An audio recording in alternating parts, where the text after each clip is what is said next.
Welcome to Health and Veritas. I'm Harlan Krumholtz. And I'm Howie Foreman. We're physicians and professors at Yale University. We're trying to get closer to the truth about health and healthcare. Our guest today is Professor Steve Latham. But first, we like to check in on current or hot topics in health and healthcare. What do you have today, Harlan? Well, we always have an abundance of hot topics, and I'm going to take one that sort of appeared in the news, and I'm going to try to unpack it a little bit. So, this sounds like a clear public health success story. Actually, you mentioned it last week when you were going down your top public health things, but Yeah. let me unpack it a little bit. So, a recent analysis published in New England Journal of Medicine Evidence using national survey data, the National Health Interview Study, found that smoking rates in the United States dropped from 10.8% to 9.9% in a single year. The first time we've ever fallen into single digits. So pretty much of a reason to celebrate. These estimates, just to say, are based on self-report, but that's pretty much how we track smoking at a population level for decades. So it gives us a pretty consistent way to compare year on year because it's the same approach. Now, if you zoom out, the trend's even more striking. I don't know, about a decade ago, smoking rates were in the mid-teens. As you know, even before that, they were much, much higher. It was normative behavior for a long time, 60s, 1960s, 70s, until the Surgeon General reports came out. But even then, we've been on a slow trend. I mean, it's a good trend, but it's taken us a long time to get to this point. It's a remarkable shift, reflects decades of public health effort, taxation, regulation, education, real cultural change. But when you look more closely, the story becomes a little bit more complicated. Even now, about 25 million adults still smoke. That's not an insignificant number. And nearly 50 million are using some form of tobacco.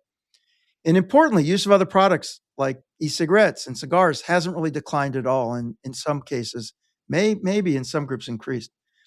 It's also important to recognize all these products don't carry exactly the same risks. Cigarettes still are by far the most dangerous, largely because of the combustion, the burning of tobacco, which produces toxins that drive cancer, lung disease, cardiovascular disease. But these other products, e-cigarettes, thought to be less harmful, but really we're still at the beginning of studying all these and understanding them. And they raise concerns certainly about addiction and uptake among younger people. But here's the layer that I thought was easy to miss unless you really looked for it in this report. Among people with graduate degrees, tobacco use is under 8%. But among those with these sort of high school equivalency degrees, it's over 40%. So for some people, smoking feels like a problem that's disappearing. And you and I mean, in our daily life with colleagues, we rarely see people smoking, especially in the medical profession. But for others, it's still very much a part of daily life. And what's striking to me is that the people with the fewest resources are the ones spending the most money on these cigarettes. And they've often were targeted when they were teens. And it raises this deeper question. Why did we succeed so dramatically in some populations and less so in others? Is it because the interventions we designed and the kind of things we tried to change were more accessible to people with resources, better access to care, more support, more stability? Is it that people in these more stressful circumstances of life are actually resorting to cigarettes because they actually become sort of a coping mechanism, or at least when they're young and they're addicted to them, there's a time when they're vulnerable and they actually could be something they're using to manage the economic hardship or the psychological stress or other things. So I think we're left with a bunch of questions, which is, what do we do now? Are people just making the choice they want to smoke, but why is it cutting so much across socioeconomic lines? And what are exactly we trying to achieve, and how can we get there? Reduce harm, address inequality, respect individual choice. And then I have one more question for you just to ponder, which is we have had this dramatic decline, but we're not seeing marked increases in life expectancy. So, did we just substitute other risks for these risks? This is when opioids came out, a lot of other things going on. So, it would have been much worse if people didn't stop smoking, but people who were smoking moved to other things that also were incurring risk. So anyway, I thought it was kind of nuanced, that report, not just about the rate going down, but there's a lot of features of the data that still leave me with questions. Yeah, look, I think taxation policy around cigarettes has probably had a bigger impact on cutting smoking than anything else. And there is data to suggest that poorer individuals are actually more impacted by the higher taxes than richer individuals. And so it may take a generation more for us to see the effects that we'd like to see. But I do think it will eventually impact all the way down the demographic scale to the lower income and lesser educated individuals. But there's just no question, once you're down to less than 10% of the population, you've seen a decline across all groups. It's just it's good, but we got to be careful not to declare success when. No, there's still a lot, and we still see an awful lot of the sequelae of smoking in the emergency And room that's every the day. point. I mean, this is really preventable harm, Yep, and absolutely. and the companies target young people to get them on Absolutely. with lifelong addictions, Yep. and that's the part that really always bothered me. All right, hey, let's get on to our guest. We got a great guest today. Stephen Latham is director of the Interdisciplinary Center for Bioethics at Yale University, where he teaches bioethics and environmental ethics courses. A former healthcare business and regulatory attorney, he served as secretary to the American Medical Association's Council on Ethical and Judicial Affairs before entering academia full-time. At Yale, Latham chairs the Human Subjects Committee, co-chairs the Embryonic Stem Cell Research Oversight Committee, and provides clinical ethics consultation at Yale New Haven Hospital. He is the author of over 150 publications on health law, professionalism, and bioethics, with work appearing in leading journals, law reviews, and university press books. His research interests also include animal ethics, environmental ethics, and value theory, and he is a fellow of the Hastings Center for Bioethics. Latham earned his bachelor's degree from Harvard University, his JD from Harvard Law School, and his PhD in jurisprudence and social policy from UC Berkeley. Before joining Yale, he was a professor of law and director of the Center for Health Law and Policy at the Quinnipiac University School of Law. So first, I just want to welcome you to the podcast. We've had a few bioethicists in the past, but among them, none of them have sort of the undergraduate following and cult-like, passion. I thought it's your class. It's the cult No, like no, thing. no, no. He's the cult leader. Students, I mean, I love when students come to me and they talk to me about Professor Latham's class. So I want to just ask about that journey, because you start off and out of law school, you did work at a more traditional law firm. That's How right. did you make this pivot, not just to academia, being a true scholar, but really being an educator as well? So I went to law school kind of out of lack of imagination, combined with a little bit of parental pressure, I would say. My mom, in particular, had been thwarted in her desire to become an attorney because it was the 50s and her parents said girls shouldn't do that. Yeah. So she really thought that I should, because she hadn't been able to. So I went off to a big Boston law firm when I finished law school. I clerked for a federal judge, but then I went to a big Boston law firm. And my first day at the firm, I arrived and they said, what area of law do you want to try to practice in? And I said, I want to be a litigator. And they said, well, at our firm, we want people to have at least two areas when they start out to give them more options as they grow in the firm's practice. So what's the other area you would like to practice in? And I very obligingly said, well, where do you have need? Oh, And they said, well, bankruptcy and health law. And I said, okay, health law?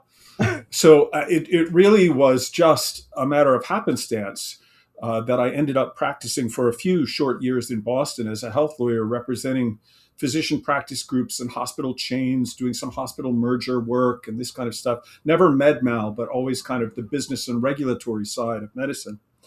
And I decided after a few years of it that I really wasn't enjoying it and that I didn't want to be like the people I saw in that firm who were middle-aged when I got to be their age. And I talked to some friends and asked some old advisors about, the kinds of stuff that I had really enjoyed while I was in school, which was things like political theory and philosophy and so on.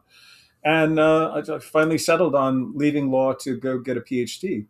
So I went out to Berkeley to get a jurisprudence and social policy PhD, which is kind of like philosophy for recovering attorneys, really is what it was. And I went out there and I was doing that. But to pay for my continuing habit of being in school, I worked part-time as a healthcare lawyer in some very large San Francisco law firms.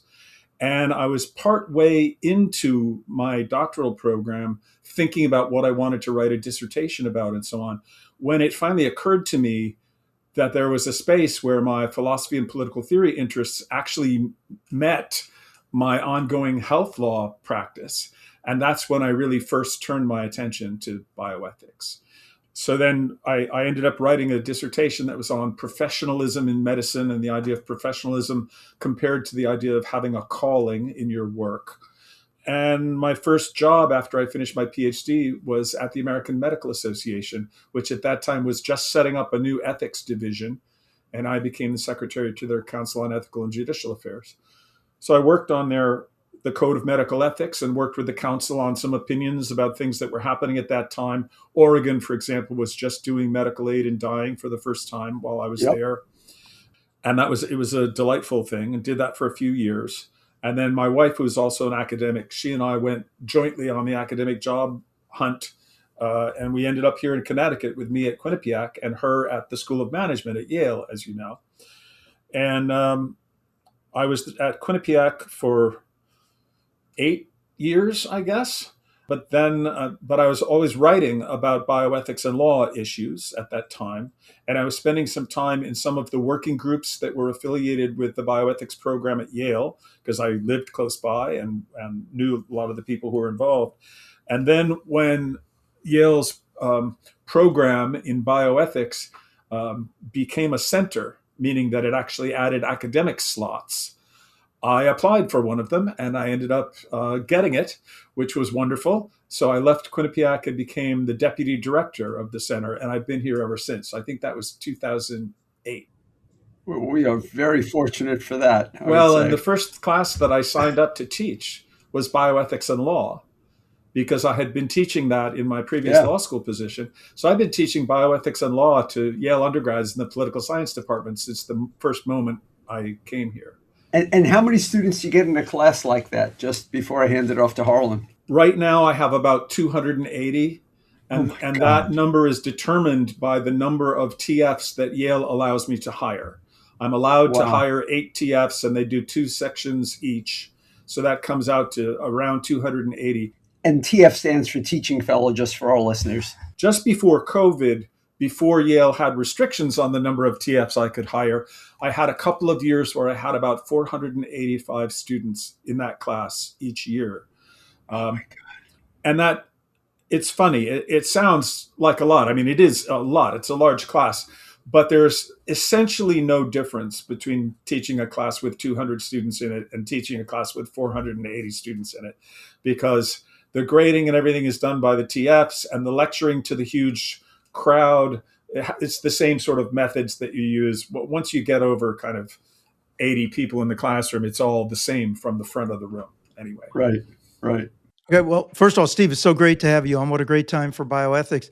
But I can't resist, since I've got 2 of the most popular teachers at Yale, to just ask this tangential question, since I've been seeing this controversy at Harvard about grade inflation.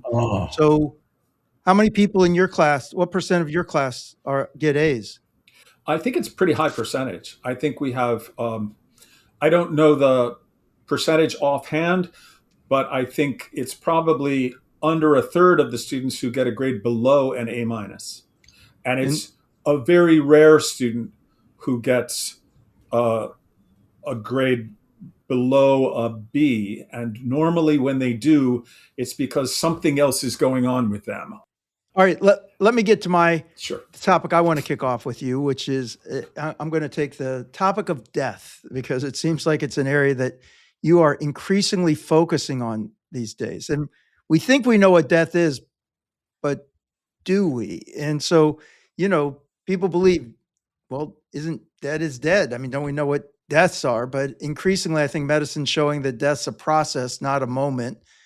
Cells, organs, and systems shut down at different rates. And what we call irreversible may be, in a way, a choice. And, it depends on what we're willing to try to reverse. So I think, this is where people may start to feel a little uneasy, because we think that death is a moment, a clear line. You're alive and then you're dead. But but in medicine, this is changing. And so you've written that irreversibility isn't just about what's biologically possible, but what interventions we choose not to do. And that's a different way of thinking about death. So I wonder if you could explain what you mean by that and help us that understand your sort of view on this about how the patient's wishes come into this. And of course, you were part of a really historic study that brought a pig back from the dead. And, so I think this is all kind of amazing. And I'm really curious about where your head's at on this now. Sure. So I guess the place I would start is that the big problem we're having now in bioethics, and this is particularly an issue in the transplant world, is that our legal definition of death in the United States, which is basically the Uniform Determination of Death Act, which is a kind of standardized definition of death that 30 some odd of the US states have adopted and others have versions of. It defines death as being either heart-lung or being brain death. And in each case, it says that your cardiopulmonary system has to stop completely and irreversibly, or there has to be complete and irreversible cessation of function of the whole brain, including the brain stem. So in both cases, it says complete and irreversible. And there just aren't that many things that are irreversible anymore. There certainly aren't as many as there used to be. So in the heart-lung death space, in order to make organs as fresh as possible when we transplant them, people are declaring people dead by cardiopulmonary standards and then clamping off their heads so that blood doesn't circulate into the brain, and then using our resuscitation technology to restart the heart and lungs so that the organs they want to harvest for transplant are kept oxygenated until the time for transplant comes. Meanwhile, they say the patient remains dead because the head has been clamped off. So the patient is declared dead with heart-lung standards and then is allowed to remain dead by cutting off circulation to the brain while the heart and lungs are restarted. Well, the definition of death in the law says complete and irreversible, and you just reversed it, right? And this is causing a lot of controversy. It's seeding a little bit of mistrust in some of the patient communities because they're thinking, well, wait, are those patients really dead who you're taking these things from? And on the brain side, as you mentioned, I've been involved with a neurolab, Nenad Sestan's neurolab at Yale, that invented a technique to perfuse pig brains initially, post-mortem, with a kind of an artificial blood. And what they found was even if they started 6 hours after the pig had died, if they hooked up that brain to their machinery and circulated this artificial blood through it, it could restore a lot of the metabolic functioning of all the different cell types in the brain and allow you to use that brain as a platform for discovering drugs for brain disease, for example. So, a few years ago, we would have thought someone who had been without any circulation to their brain for 6 hours, we would have assumed that that was complete and irreversible cessation of all brain function. But it's not. We can reverse a lot of it. But I will say now there's a Yale spin-off company for whom I do some ethics advising, and they are doing this with human brains now. They're getting human brains from people who have signed up to be organ donors, and when it turns out that they're not eligible to actually donate organs for transplant, they or their families, often their families, give consent for their brain tissue to be used in research. And they are told that their whole brain is going to be surgically removed and given for research. And we get these human brains anywhere from 9 to 15, even 17 hours post-mortem, and they can be perfused. And once again, as with the pig brains article that came out a few years ago, we get restoration of a lot of cellular function and enough metabolic restoration that we can use these brains as platforms to try to discover new drugs for Parkinson's and Alzheimer's. The brains do not wake up. For our listeners, the brains that are hooked up to the perfusion machines cannot wake up or wonder where they are or anything. because the amount of energy that they get from the perfusate, while it's enough to restore cellular function and metabolic activity, it's not enough energy to get neurons to actually fire. We never see any electrical activity in these brains when they're monitored with EEGs. So we're not getting anything like thought or experience or sensation going on in the brains. And they're also, I mean, as a matter of, you could say, how do you know? well, we know because they are monitored by EEGs. It used to be we monitored all of them. Now we continually monitor a random sampling of them because we never see any electrical activity.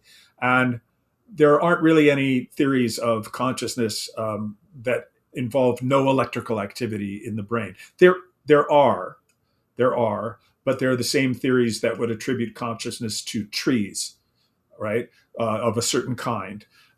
So we know that the brains aren't feeling anything or experiencing anything or waking up in any way. And that's because they don't have enough energy, but also as a matter of belts and suspenders, the perfusate also has propofol in it, an anesthetic That's so interesting. that functions by preventing neurons from firing. So we know there's no activity. But the whole point of raising this, to respond to your original question, is a range of things that we used to think were impossible in terms of reversing damage, reversing heart stoppage, getting people breathing again, getting people's brains functioning partially again. These things have all become possible so that the old-fashioned legal definition of death doesn't apply to anyone anymore. Unless you do one of two things. One is you say, we really don't mind removing organs from people who don't meet the technical definition of death, as long as they're not conscious and they don't want to be cured and they're volunteering to give up their organs. If they're not dead because there's still some hormonal activity happening in their brain, or they're not dead because we're keeping their heart pumping while we harvest the organs, that would be okay, right? So there's some faculty in bioethics who say we should give up on the so-called dead donor rule and be allowed to take organs from people who don't meet the legal definition of death, but who are never going to regain consciousness and who want their organs to be used to save other people's lives and so on. You could do that, or you could do something that I've advocated for, which is to say, what's irreversible? Everything is irreversible if the patient says, I don't want you to try to reverse it. So if the patient says, don't bring my brain back to metabolic activity, then you don't do that, and then the patient's dead. Or if the patient says, don't restore circulation in my body, you don't do that, and then the patient's dead because their condition is irreversible because the patient has said, don't reverse it. What is the role of an ethicist in a clinical setting or a clinical research setting? How do you interact without taking on a supreme responsibility around decision making? Ethicists who join in these conversations at the bedside have to think of themselves maybe as clarifiers and facilitators. If they contribute anything, it's useful questions, clarifying questions, perhaps. Sometimes a good thing that the ethics committee does, and I've seen this numerous times actually, is force conversations into the uncomfortable zones. If a member of the treatment team and a family member are at the bedside, it's very common that terrible news is not delivered unambiguously. The nurse or the doc at the bedside is apt to say something like, well, in these circumstances, it would be very unusual if the person recovered. In the ethics committee meeting, when the family and the treatment team are having a disagreement about what to do with the patient, it might often be somebody who is neither treating the patient nor a family member who turns to the doctor and says, Doctor, is this patient going to leave the hospital alive? And makes the doctor answer that question. And when the doctor says no, the whole family goes, huh? Nobody actually said that to us, right? So very often what happens in ethics committee meetings is clarifying conversation. including clarifying difficult conversation. The to jump in a different direction here, Steve, a lot of things of Howie and I debate over time have to do with public health interventions and this tension between what some public health officials and experts would want to happen in the world and what actually happens, and the kind of push and pull back on that. You've written to this, you've written about this in sort of an intellectually rich way, uh, about that no single political theory can really tell us what the right thing to do is. And so instead, let me see if I get this right. Instead of relying on theory, we're really making decisions on which values we prioritize. And in a situation like the pandemic, we're constantly balancing things like individual freedom and collective safety. And health may be a baseline value, but maybe not necessarily the ultimate goal of life. It may vary by individuals. Given all that we've been through, and given the fact that we continue to face these issues of vaccines and who should take them and what people want to do, how do you, from your bioethical lens, conceptualize this tension, and how do we ultimately begin to resolve it? Because we do think that people have personal autonomy, right? That they should be able to choose over themselves. And now I'm talking about situations where maybe we're not talking about herd immunity or what the society may say you're doing something that's going to affect your neighbor, but we are often saying, that this is the best approach for health, and a lot of people are, making other choices. Yeah, it's a very difficult problem, and it's a problem that has lots of different roots. But I think you're right. Both in questions about what kind of death a person wants to have, and also questions about what kind of life a person wants to have, and what kinds of risks a person wants to face, and what kinds of medical or treatment burdens a person wants to take on or to impose on their family members, right? Those are all of them fairly intensely personal questions. And the patient has to be, I think, the final arbiter of that. But what we need to do as a sort of matter of social agenda and politics is to make sure that the person who is making those decisions has access to the best possible information and is being advised by people whose advice is coming sort of predictably out of their role.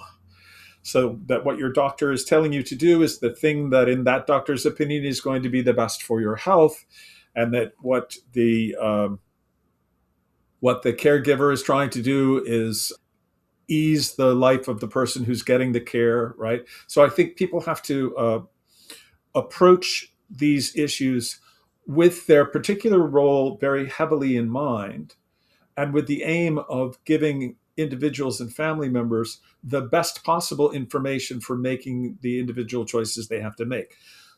But I would put a pretty heavy-handed caveat on that, because there are choices that you make that are not only self-affecting and that are other-affecting. So I don't really have a problem, for example, if someone has to be housed for a period of time while they're taking antibiotics for their tuberculosis so that they don't spread it to other people, even if they don't want to do that voluntarily. I also don't have a problem with some kinds of medical interventions for children over the parents' objection, because physicians have a duty to do what's in the best interest of the child. And parents are not always the best arbiters, especially in specialized areas, of what is in the best interest of the child. Having said that, though, for example, I think parents can decide not to vaccinate their children. There are problems with herd immunity that attend that. But I do not like it when I hear that pediatricians will stop seeing parents who refuse to vaccinate their children. Because I think, again, we have to think about the role that the pediatrician has. If you cut the parents off from medical advice of any kind because they make a decision you don't approve of with regard to vaccination, then you're taking away from them at least a channel into better information about their child's health and care and so on. So that I don't like that kind of punishing approach to parents who don't want to vaccinate their kids. I thought maybe we could end on a lighter note. There's not that much that is light in biomedical ethics, but What among the future options with AI and all the other innovations that you see around us gives you the greatest hope in healthcare right now, or what gets you excited? Uh, Gosh, there's a lot of really interesting innovation in cancer right now. I mean, we've already done incredibly well with all kinds of therapies for cancer, but CAR T seems to have a much broader applications than we thought it had. There are some really interesting innovative drugs for cancers and a wide range of therapies. That's probably the area where I have the greatest optimism. I am quite worried about public health.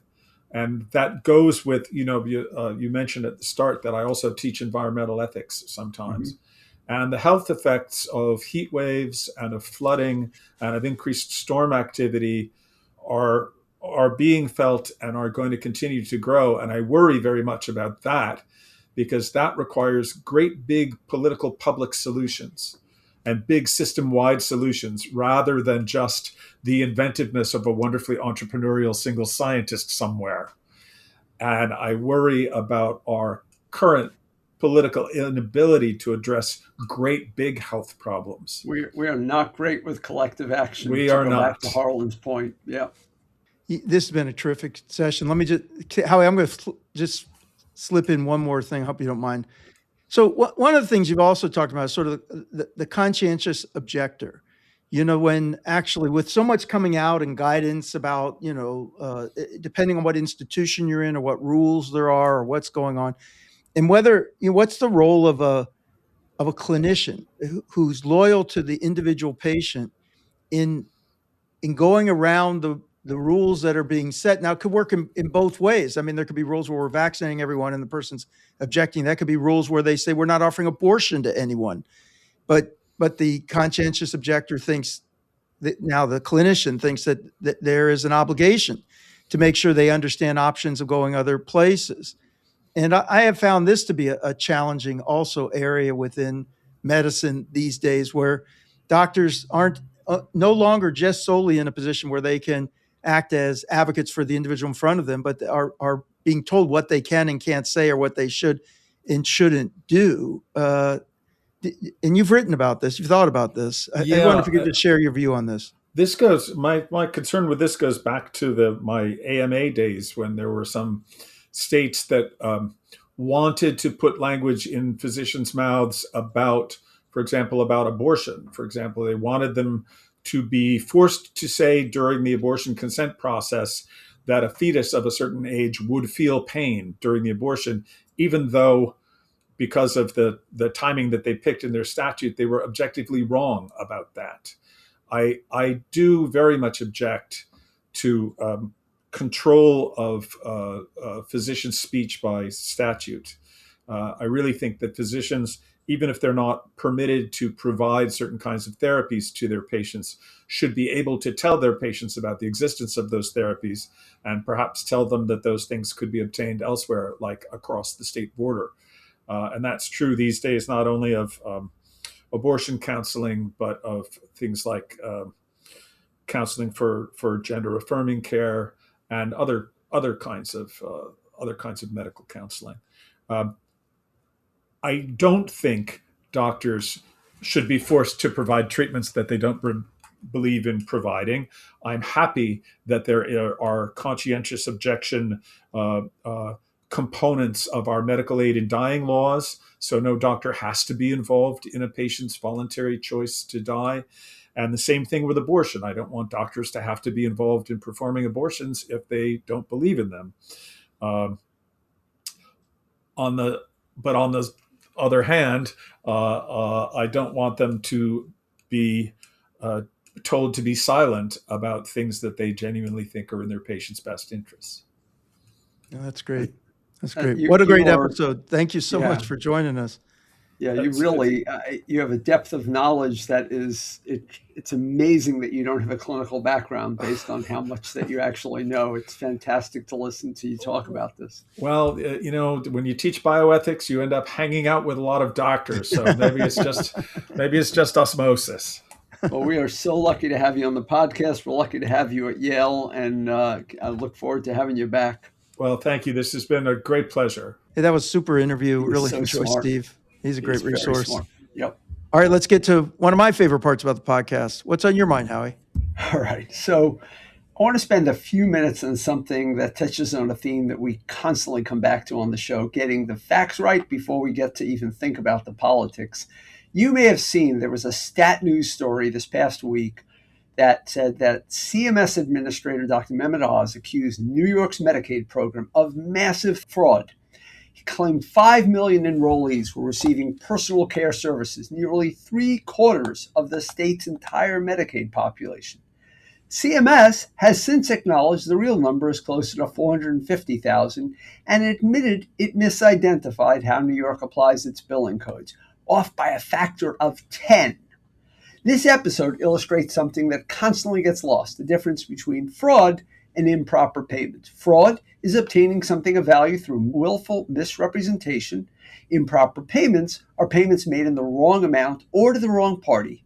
And while all fraudulent payments are improper, not all improper payments are due to fraud.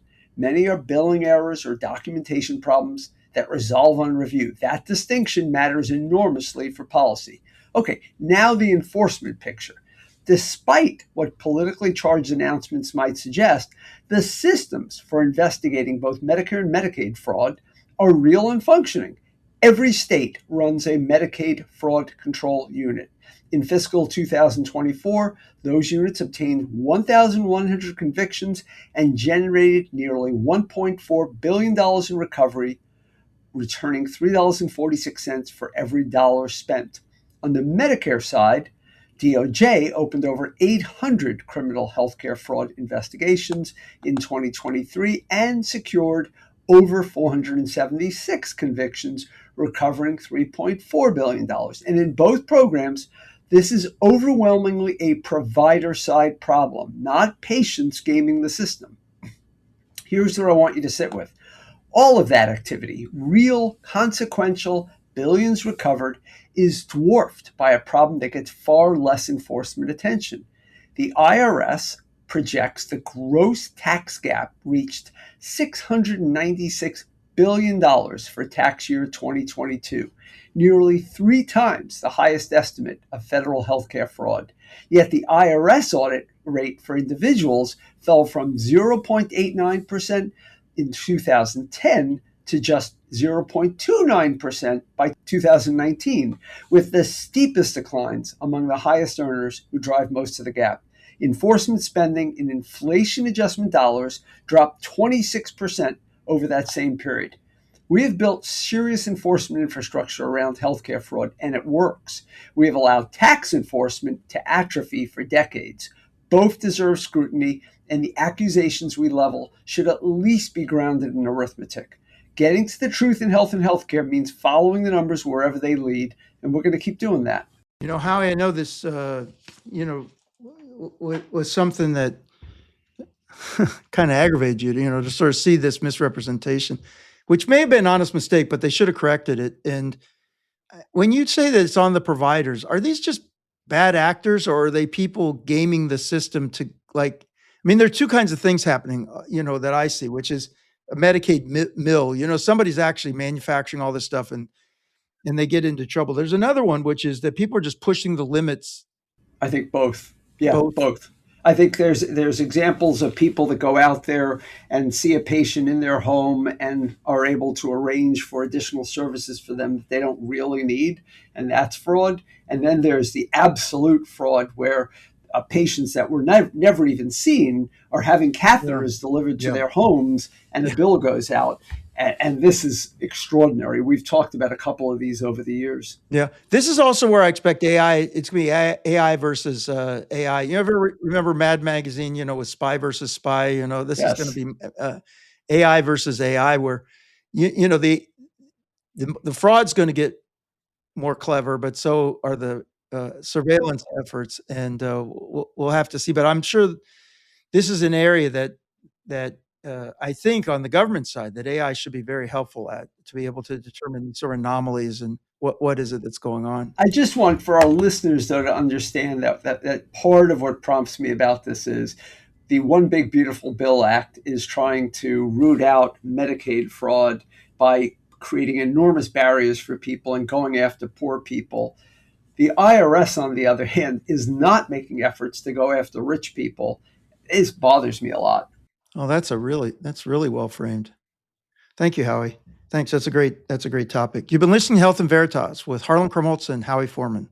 So how do we do? To give us your feedback or to keep the conversation going, email us at health.veritas@yale.edu or follow us on any of social media, including our distinct Instagram account. And we're still in the middle of our listener competition and challenge. Put down a comment. Just send it to us. Tell us what you think.